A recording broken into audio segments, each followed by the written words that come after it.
আসসালামু আলাইকুম বন্ধুরা, আজকে তোমাদের সঙ্গে শেয়ার করব ডিম দিয়ে বিরিয়ানি, তাও আবার বিরিয়ানি মশলা ছাড়া। ডিমগুলো ভালোভাবে সিদ্ধ করে নিতে হবে। এটা যখন সিদ্ধ হয়ে যাবে তখন চুলা থেকে নামিয়ে খোসাটা ছাড়িয়ে নেব।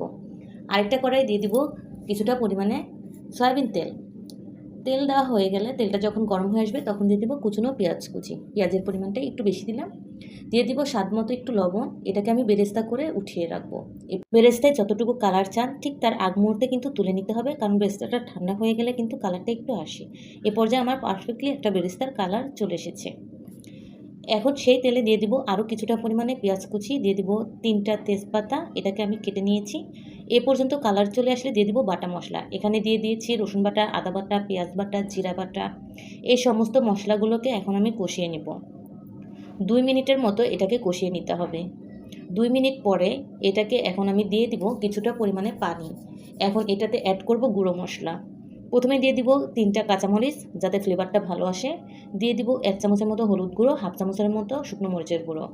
বিরিয়ানি মশলা ছাড়া এটা বিরিয়ানির পারফেক্ট একটা কালার নিয়ে আসবে। এটাতে যখন দিয়ে দিব আরও একটু 1 চামচের মতো ধনে গুঁড়ো। এটাকে কিছুক্ষণ কষিয়ে নিব। কিছুক্ষণ কষানো হয়ে গেলে দিয়ে দিব কিশমিশ আর বাদাম বাটা। এখানে আমি চীনাবাদাম, কাজু বাদাম আর কাঠবাদাম বেটে নিয়েছি। যখন তেলটা ছেড়ে দিবে তখন দিয়ে দিব কিছুটা পরিমাণে পানি। পানি দিয়ে এটাকে একটু নাড়াচাড়া করে এটাতে দিয়ে দিব স্বাদমতো লবণ, আর দিয়ে দিচ্ছি সিদ্ধ করে রাখা ডিম। ডিমগুলো আমি না ভেজে দিয়ে দিচ্ছি, এটা আপনাদের পছন্দ মতো দিয়ে দিবেন। যদি এভাবে ডিম পছন্দ না করেন তাহলে ডিমটা ভেজেও দিতে পারেন। এ পর্যায়ে কিন্তু আমার ডিম ভুনাটা রেডি হয়ে গেছে। পাতিলে দিয়ে দিব পরিমাণ মতো সয়াবিন তেল। এখানে আমি মশলা দিচ্ছি 5টা সাদা এলাচ, কয়েকটা গোলমরিচ এবং 2টা দারচিনি। এটাকে আমি ভেজে নেব। আর বিরিয়ানিটা অবশ্যই কিন্তু তেলের পরিমাণটা একটু বেশি দিতে হবে। মশলা থেকে যখন ফ্লেভারটা বের হয়ে আসবে তখন দিয়ে দিব ধুয়ে রাখা চালগুলো। চালগুলো আমি আগে থেকে ধুয়ে রাখছিলাম এবং পানিগুলো কিন্তু নিংড়িয়ে নিতে হবে। চালটা ভাজতে হবে এমন পর্যায়ে যে পর্যায়ে আপনার চামচে কোনো প্রকার চাল থাকবে না, সে পর্যায়ে বুঝতে পারবেন চালটা পারফেক্টলি ভাজা হয়ে গেছে। এখন দিয়ে দিব রান্না করে রাখা ডিমগুলো। এটাকে 2 মিনিটের মতো নাড়াচাড়া করে চালের সঙ্গে মেখে নিয়ে দিয়ে দিব পরিমাণ মতো পানি। পানিতে দিয়ে দিব স্বাদ মতো লবণ। এটাকে একটু নাড়াচাড়া করে ঢাকনা দিয়ে ঢেকে এটাকে রান্না করে নিব।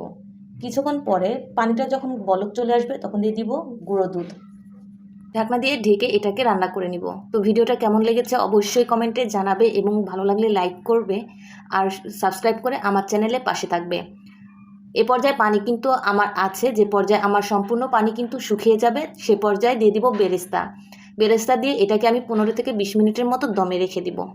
এ পর্যায়ে কিন্তু আমার রান্না কমপ্লিট। দেখা হবে অন্য কোনো ভিডিওতে। সে পর্যন্ত ভালো থাকো, সুস্থ থাকো এবং আমার জন্য দোয়া করো। আল্লাহ হাফিজ।